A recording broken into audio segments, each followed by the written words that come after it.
Halo Sobat Kawanua, kembali bersama saya Aulia Denga di Kawanua Update berikut ini.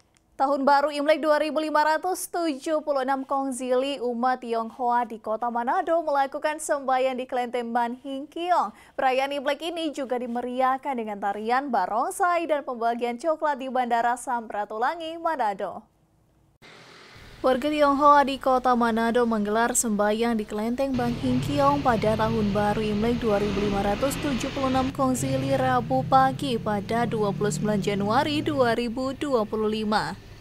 Terpantau sejumlah warga datang secara bergantian melaksanakan sembahyang, ada yang datang individu, ada pula bersama keluarga.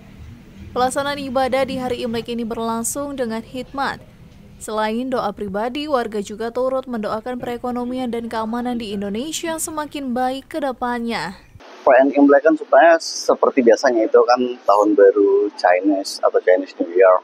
Jadi dalam tradisi kepercayaan kita ya pastinya di rumah kita mempersiapkan segala sesuatu itu yang baik untuk berharap. Di tahun ini banyak hal-hal yang positif, yang pastinya kita juga berdoa, berharap perekonomian di Indonesia makin baik, terus kemudian keamanan negara ini baik. Jadi dengan semua suatu hal yang baik bagi negara ini di tahun 2025 ini akan memberikan dampak positif bagi seluruh masyarakat Indonesia.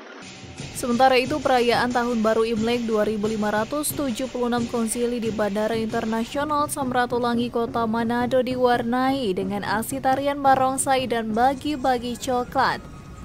Atraksi ini selain untuk menghibur penumpang dan wisatawan juga sebagai bentuk layanan kepada pengguna jasa agar bisa merasakan momen Imlek ketika berpergian. Opik Syarifuddin melaporkan untuk Kawanua TV.